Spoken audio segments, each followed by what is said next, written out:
On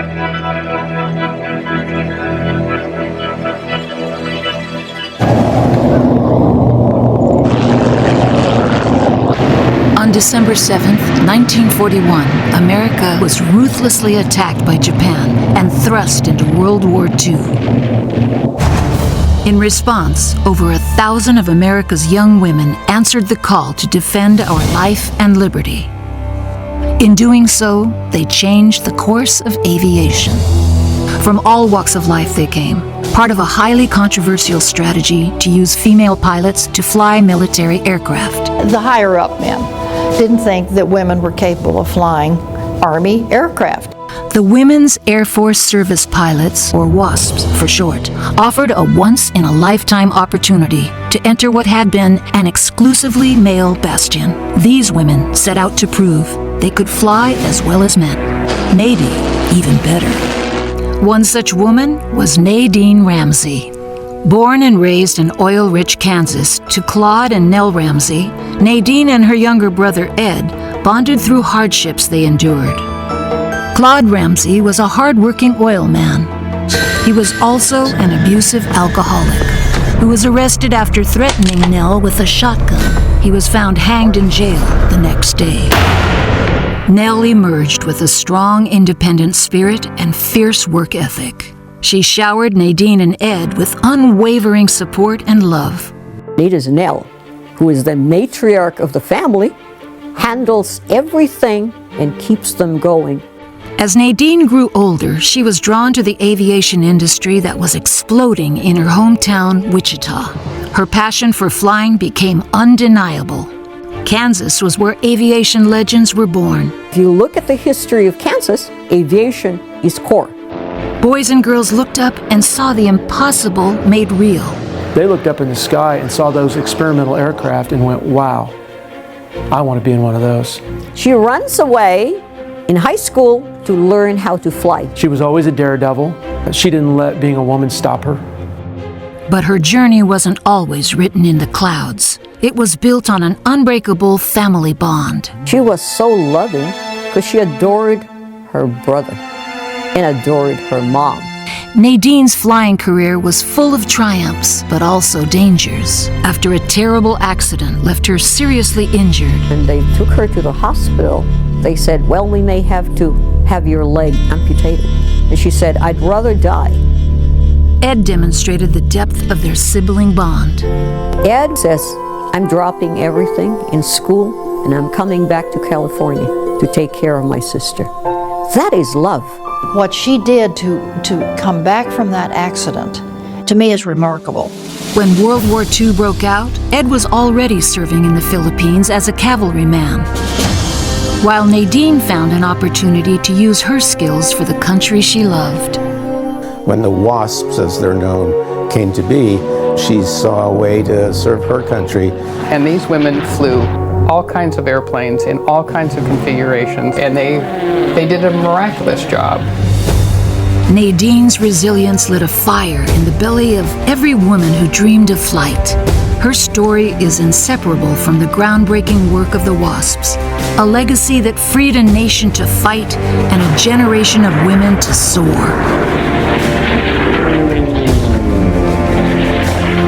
Taking Flight, the Nadine Ramsey story. Thank you so much, everybody, for joining us today. I'm here with a wonderful filmmaker who submitted a fantastic documentary to the festival called Taking Flight, the Nadine Ramsey story. His name is Matthew Hausle, and we're really excited to have you on with us today. So thank you. Thank you. Thank you, Katerina. We're very excited to be a part of the film festival. Yes, your documentary is so poignant, not only in the sense of, Nadine's story and how powerful it is, also our climate these days, war is kind of more prevalent than usual. So it's really a powerful piece. Thank you. You're welcome. Yes. Let's start on how you came across Nadine's story. Basically, my producing partner, Stephen Barber, he is relentless in looking for stories that we feel need to be told. And in this particular case, we had already done a documentary for Nadine's family about her brother, who was married to Raquel Ramsey, who is the executive producer of both of these documentaries. And a few years previously, we had done one about her husband a few years after he passed away. He was a hero in the Philippines in World War II.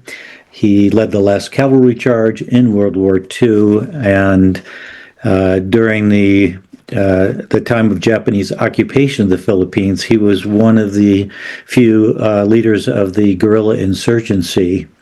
And so he basically fled to the jungles and worked with the Filipino insurgents for very challenging times. It was actually then after the war received the Silver Star from Douglas MacArthur himself, and is also regarded as kind of a hero by the Filipino people as well. He was one of the true unknown heroes of the Second World War. The spirit of the cavalry lives on, and Colonel Ramsey is responsible for all of it. He was a big part of American history that people don't know about.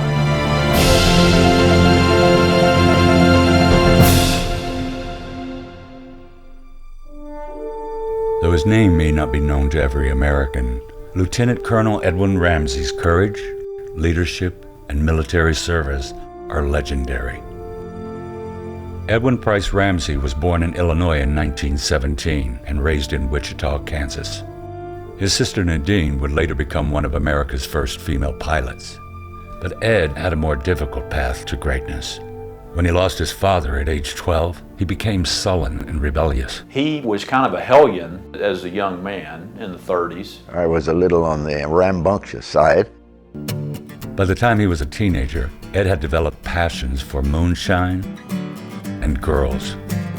I was pretty close to being a juvenile delinquent.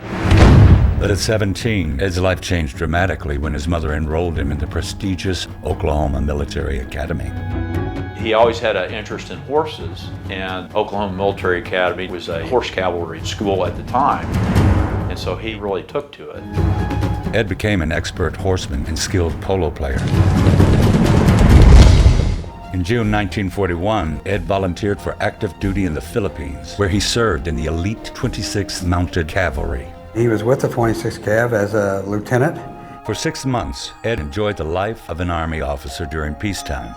Being assigned to the Philippines in those days as an Army officer was considered to be very nice duty. Remember, I was a bachelor, early 20s, and I had a ball. But everything changed on December 7th, 1941. A date which will live in infamy. The next day, the Philippine Islands were overrun with Japanese troops. Suddenly, this really idyllic existence was just ripped out from under them. A little over a month later, on January 16th, 1942, Ed was ordered to take a platoon of Philippine scouts to the coastal village of Morong. Ed and his platoon were on patrol and they encountered a Japanese battalion. So I ordered a charge of the unit that I was with.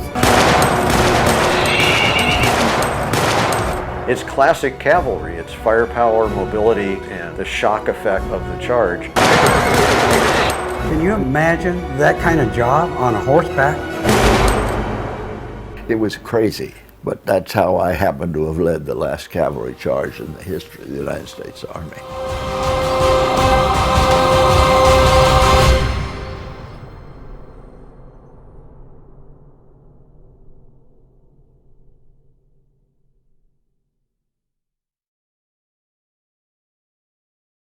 So that was a really inspiring story to do. And before he passed away, he said, if you do a documentary about me, you've got to do one about my sister. She was also a hero in her own right. And so Raki eventually got to the point where she goes, okay, now let's go forward with telling Nadine's story. And that got kind of drawn out because it was a lot of the interviews we were gathering was over the midst of COVID. So we kind of had to shut down for a couple of years and then get back on track after it became safe to move about and to interview people. A lot of our subjects were older, and so you wanted to respect any health issues and things like that. Sure. But we found great people who could speak to the subject matter. And we also had the great luck of having Jacqueline Bisset narrate the story for us. Yes, yes. No, this is so fascinating. This whole, your whole experience almost has a tinge of like a Saving Private Ryan type theme. Just brothers and sisters in the throes of a war, and Nadine being so monumental with being one of the first women up in the air in a plane and really just giving it all for her country is just really a thrilling prospect, just idea to think about. And that's really great that you got to do all that research and talk to people. Yeah, because we learned a lot about things we weren't aware of as well. And she was one of over 1,000 women who took part, over 38 of them dying in the process, and then probably due to the times, once it was over, they were basically dismissed, and the records were more or less buried, and they just went back to their lives without really making much of it until a few years ago, the military began advertising for the first time that they were going to be recruiting women for aviation. And then they kind of went, well, wait a minute, we've been overlooked long enough, let's set the record straight. And so eventually they did get congressional recognition, and a lot of the privileges that come from being veterans. Unfortunately, at that point, many of them had already passed on, but the people who are still living and the families of those, I think, appreciated that recognition. Finally. Definitely. Just to give people perspective who haven't seen the documentary, these women fought in World War II and weren't recognized until the Obama administration. Right. Yeah, they didn't actually fight, but they did a very critical part in supporting the men who were fighting by replacing ones who would have been busy ferrying the aircraft as they were manufactured and being shipped across the country.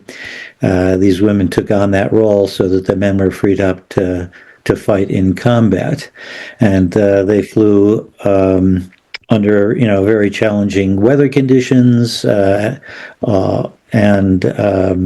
just did a remarkable job when, especially at the time, the administration and men in general had pretty serious doubts that they could actually pull that off. Right. Yeah, that's just incredible. And they did it all in planes that your documentary specifies that their engines weren't much more powerful than our modern day lawnmowers. That's where they started, and eventually they were flying, the B-2 bombers or B-52s, fighter aircraft, and in some cases they were more experienced pilots in a variety of aircraft than a lot of the men who were basically trained on the aircraft that they were going to fly. So they had a great deal of versatility, and there was an organization that was created by Amelia Earhart and a bunch of early aviation pioneers, the 99s, that has grown considerably and has earned the respect of the aviation industry worldwide. Wow. Yeah, see, takes one person to make a difference. It can. Wow, so that's so interesting. There's a lot to touch on there. You mentioned Jacqueline Bisset as the narrator. How did she come on board? What was it like to work with her? Anything? She actually was, we were acquainted with her through my producing partner, Steve Barber, who knew her and actually invited her, and she attended the premiere of the documentary we did about Nadine's brother, Rocky's husband. And she was very impressed with the family and the subject matter. And so when we finally were ready for the narration at this point, she very kindly, we reached out to her, and she was able to make room in her schedule and did a really great job as a narrator. Yes, And she attended the premiere of that as well. So it was really great to have her associated with it. Wow, yeah, no, and she just did a marvelous, marvelous job. Yes, yeah, no, it's really just such a great, great film. We're so happy to have it as part of the festival. And yeah, on November 7th. Yes, please get in the theaters, everyone. Yes, it's in Westchester. It's a town called Bronxville. Bronxville. Yeah. Wow. It's great. It has a train station right in front of it, so people that are coming from the city, can get there and back easily. That's Bronxville, New York. Only at the Picture House Regional Film Center. November 7th, 2026, beginning at 1 p.m. And also, I want to get into the other documentaries you've done. You sort of have this theme of World War II, or, it seems like your wheelhouse, so to speak. You've also worked with some fabulous talent. What's this whole journey been like for you, realizing just so much sacrifice and how much heroism has gone into... I certainly get an appreciation for the sacrifice that everyone in our nation has made to bring us to where we are today. And it all really started in 2009. Steve Barber, who's an avid cyclist, was bicycling down the bike path along the ocean, and he ran into Eddie Albert, the actor. And he had a very interesting, he took him into his home and showed him all of these images he had from the Battle of Tarawa, which was a battle that took place in the South Pacific in World War II and was notable as the first attempt of an amphibious assault on an entrenched Japanese force. And it had a horrific 3-day battle. And the red stripe on the pants of a Marine's uniform is dedicated to Bloody Tarawa, this battle. Then Steve found out that the landing boat commander from that battle lived not far away from Eddie Albert in Malibu, Leon Cooper. And speaking with him, he told us about what a terrific battle it was, and we found out that there were, of the 1,500 Marines that were killed in that 3-day battle and buried on the island, when they came back after the war, they lost track of 500 of those remains, and that really incensed Leon. And so he commissioned us to go with him back to the island to raise awareness. And we stopped in Hawaii at JPAC, which is the organization responsible for recovering these remains, to basically raise awareness of the importance of this recovery. And we met with the U.S. ambassador who came with us, and we met with all of the governing bodies of Tarawa, and eventually JPAC came back, and we documented their efforts and their recoveries of remains, which has been increasing since then. So that kind of put us on the map of military documentaries. And We were lucky enough to have Ed Harris, who also lived in Malibu, not far from Leon. It was kind of a friend of his who agreed to narrate.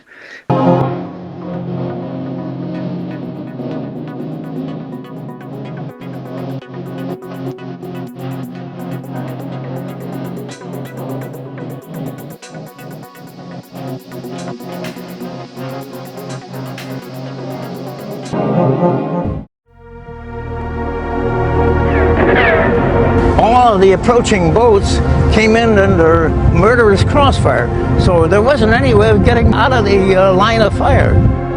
Every angle was covered, and we bungled and stumbled right into all this slaughter.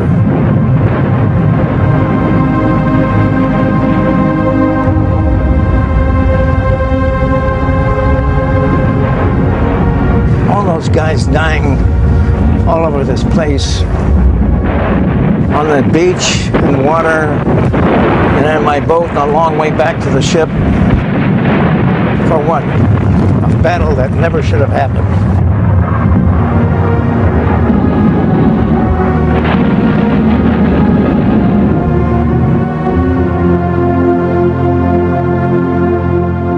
At 9:10, the Marines of the 2nd Division landed on the enemy's fortress.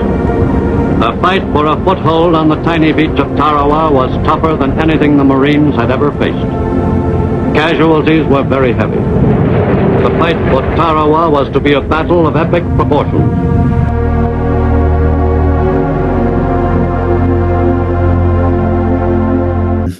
And we did a follow-up documentary a couple of years later called Until They Are Home, and we were lucky enough to get Kelsey Grammer on board to narrate that one.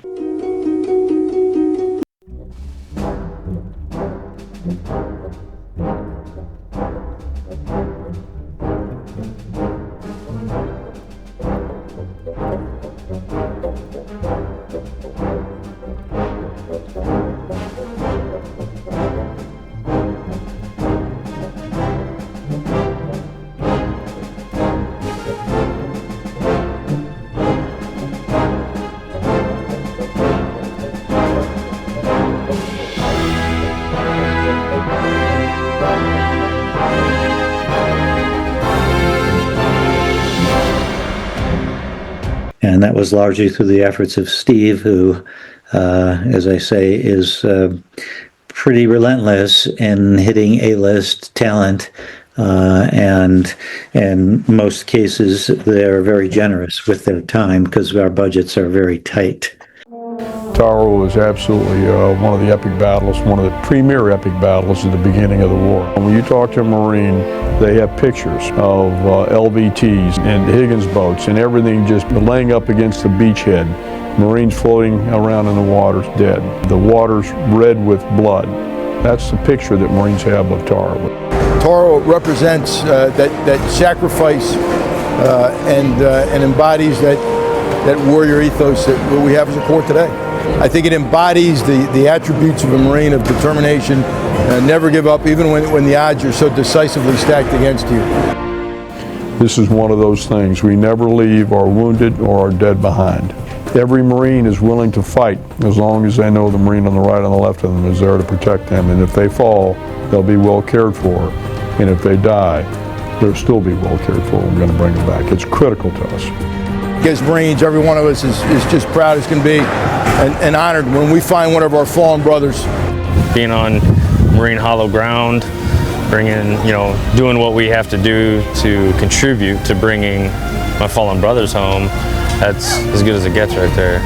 This mission is not over. These wars are not over until the last Marine soldier, sailor, and airman have been returned home. Once you raise your hand to become a Marine, you become a Marine forever. No ifs, ands, or buts.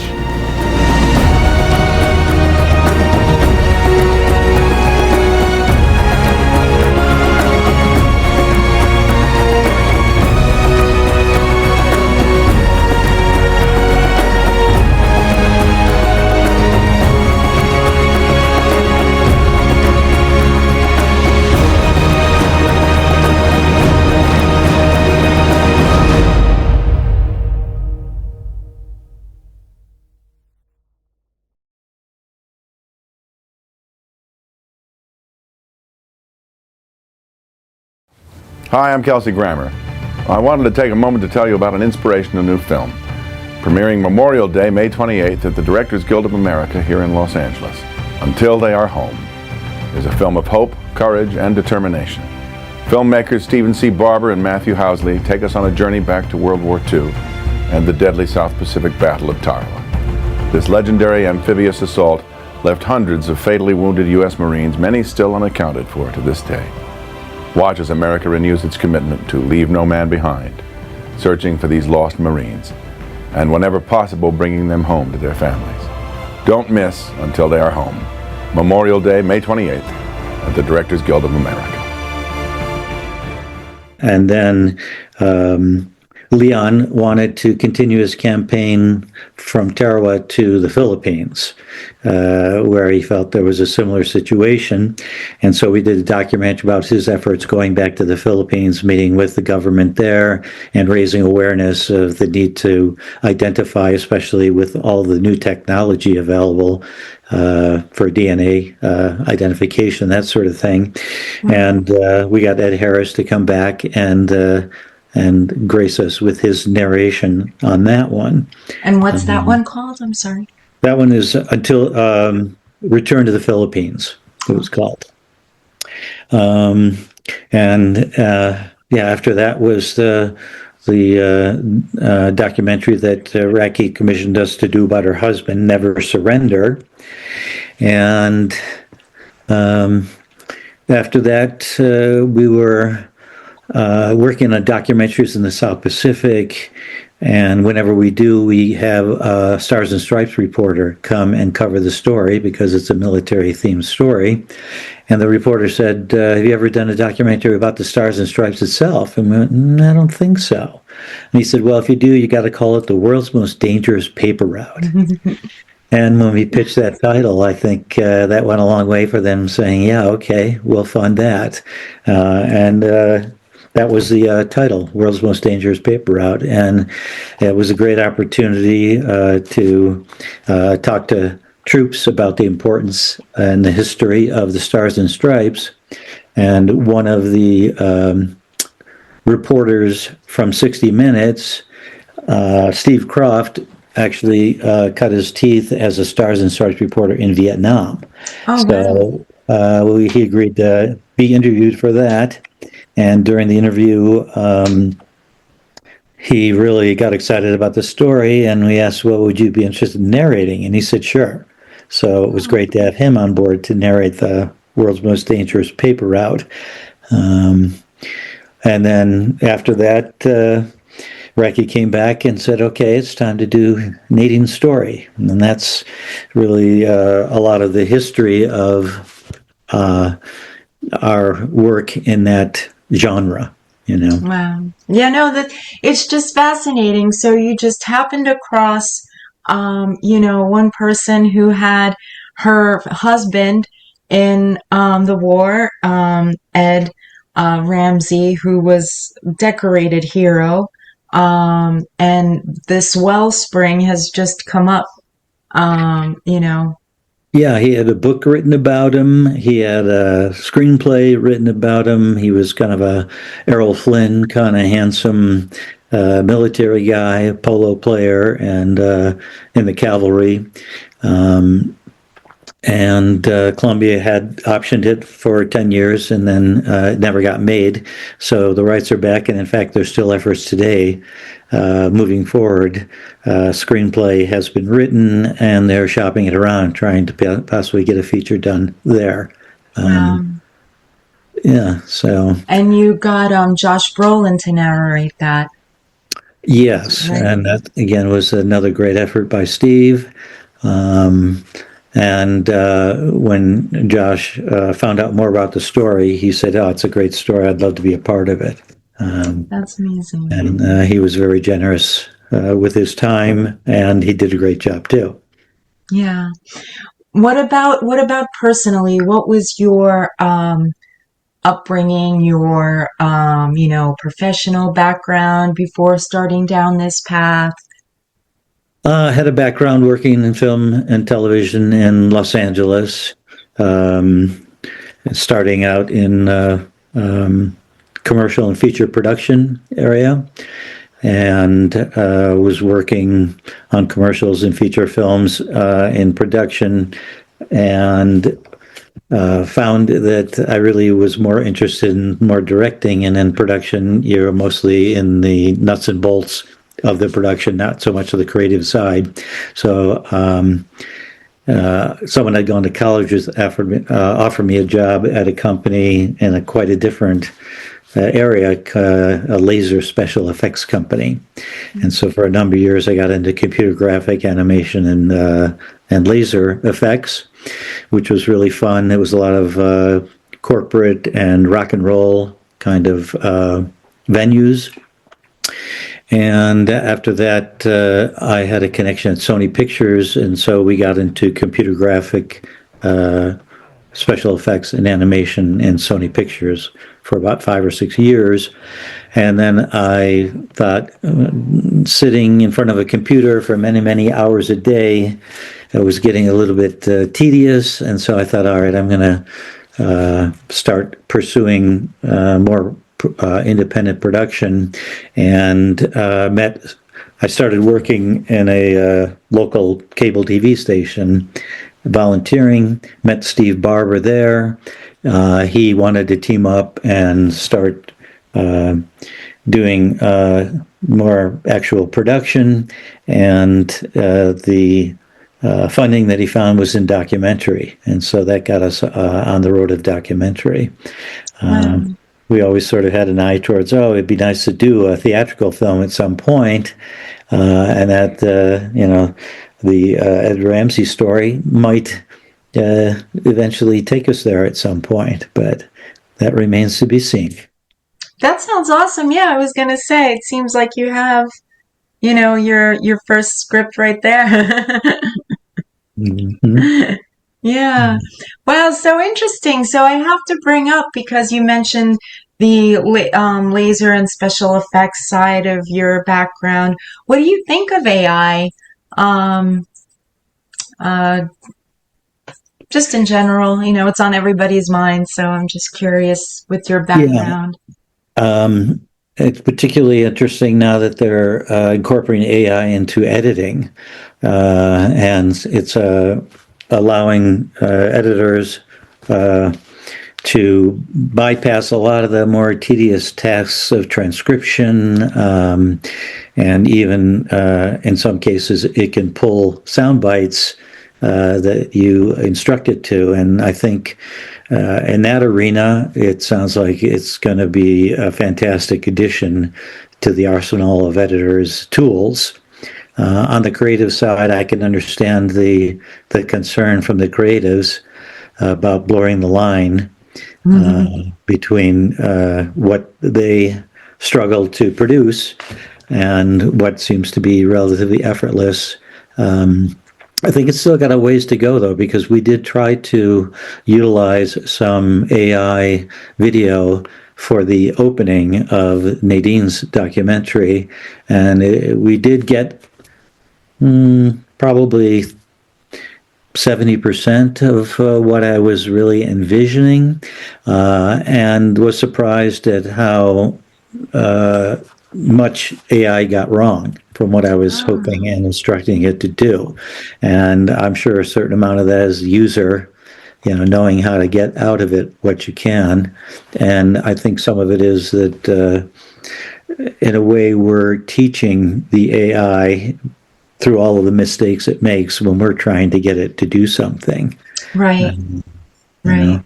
But it's going to be, a very controversial tool going forward, I think. Yeah, I just read today that Martin Scorsese uses it for scene development, scene blockage, lining up shots.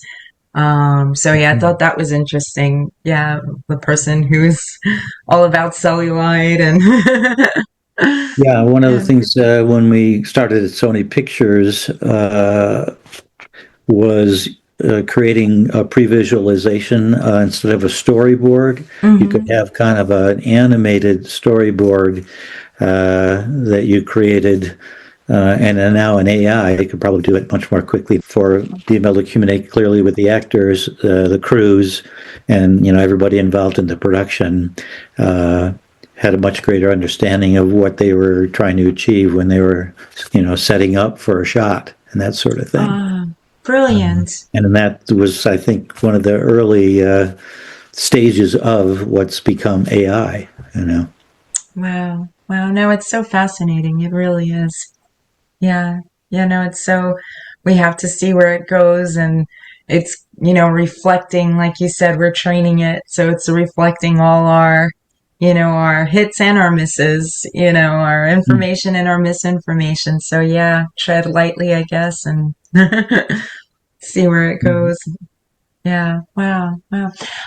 In researching Nadine, let's get back to the documentary a bit. What were you surprised to learn about her?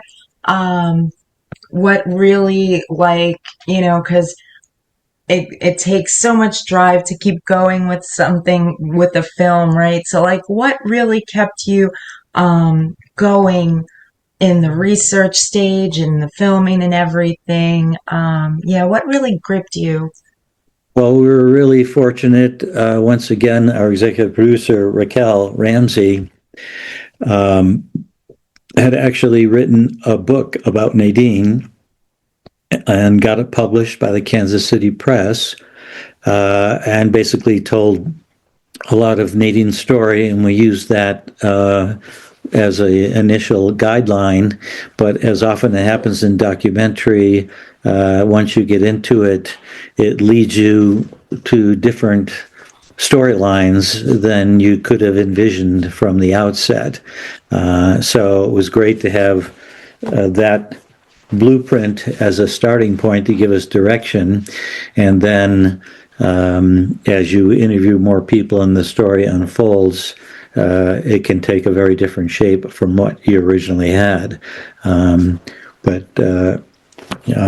Raquel she's a retired English teacher, I think, for 50 years in the Beverly Hills School District. So she's really very sharp, very learned, and very motivated in honoring her relatives' contribution. Wow.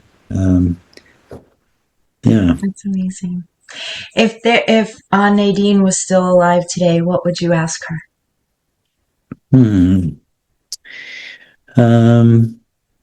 Well, she overcame so many challenges, one of them being the sort of crushing disappointment when they were kind of summarily dismissed. But she then continued to have a career in aviation, and unfortunately had an unfortunate incident where she crashed and almost ended her aviation career, but somehow she found the wherewithal to overcome that. And, even at some points was struggling with alcoholism from some of the depression as a result of the dismissal. But in the end, she overcame that as well. And as Raki says, they would go down and visit her at an assisted living facility, and her spirits were always great. So I guess I would ask her where she found the tenacity to struggle and overcome a lot of the adversity that she had to face and still maintain this great attitude. Wow. That's amazing. Yeah. I believe Nadine's story would be a great feature theatrical film as well. Maybe that you have two lined up. It was potentially, they were doing, supposedly Netflix had commissioned a story with Renee Zellweger playing the woman who actually headed up the WASPs. But I guess it didn't come to fruition. But that at least proves that it is in the minds of some of the creatives. That is a story that should be told. Yes, yeah, definitely. Especially when, there's a lot more opportunities for women than there have been in the past, and that seems to be kind of a recurring effort, is to convince women, especially as they're growing up, not to limit themselves by what has been the traditional roles of women in any industry. Yes, yes, indeed. Indeed. Well said. Well said. What's next for you?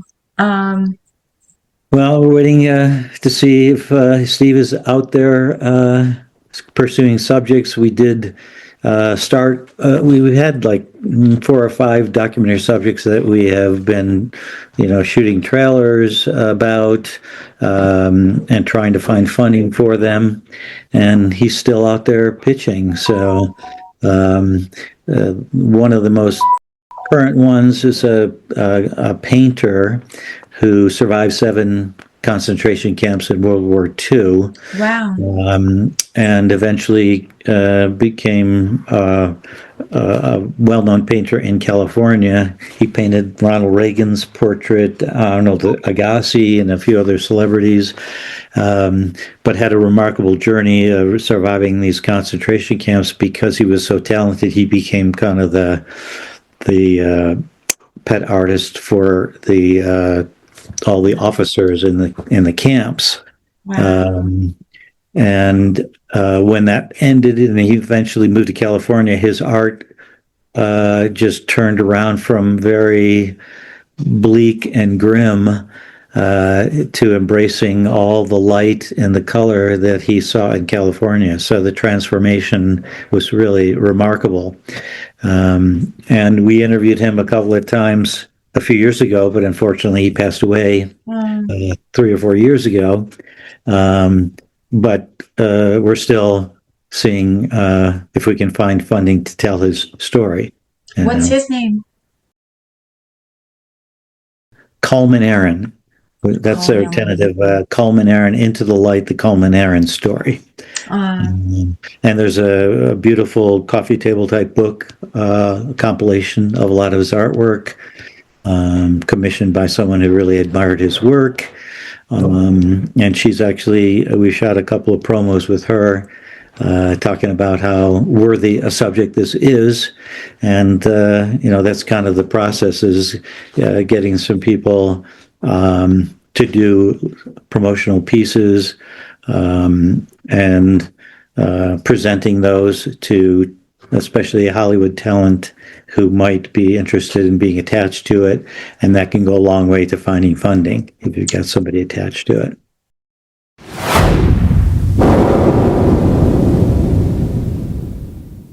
Hey, this is filmmaker Steven C. Barber with Vanilla Fire Productions. Go to vanillafire.com. Today is an amazing day. We've got 2 90-year-old gentlemen that were both in World War II. One who was a Holocaust survivor, Coleman Aaron. Another one who's one of the most prolific television producers in the world, the great Norman Lear. Of course, the Jeffersons, One Day at a Time, All in the Family. Norman has agreed to come out and meet Coleman Aaron and spend a couple hours together. Coleman is a master artist.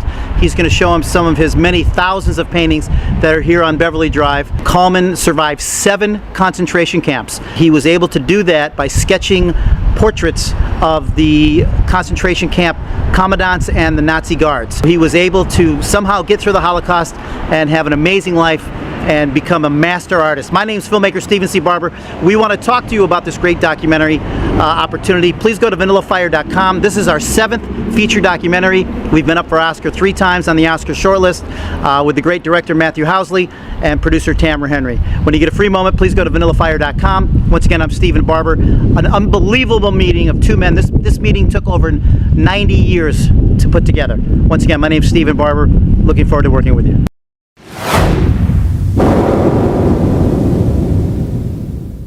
But I do appreciate your interest, and I'm sure this may, who knows, maybe the raising awareness of the projects that we're shopping will result in us getting funding and telling another great story. That's what I pray too. Yes, yes, exactly. Yes. Yeah, that's really interesting. I mean, think about it. The Adrian Brody story that won, right? The architect from World War II, that won an Oscar. What was it, this year or like year before? Sounds a lot similar to what you're... Yeah, so, World War II is still, an interesting era for people today, even. Yeah. Oh, yeah. And there's a lot to be learned from it, and the sacrifice that that generation, what they call the greatest generation, for a good reason. Mm-hmm. Mm-hmm. Yes, exactly. All right, Katerina, I look forward to the developments of the festival, and hope to meet you in person when it occurs. Yes, November 7th. Yes, indeed. Yes. Thank you.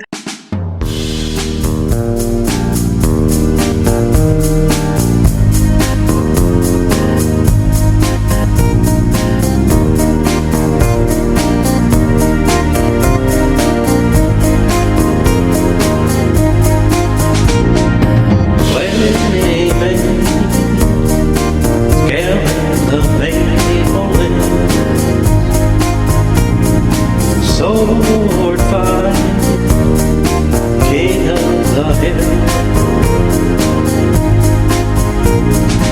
Fireflies and jars to buy, wonder bars and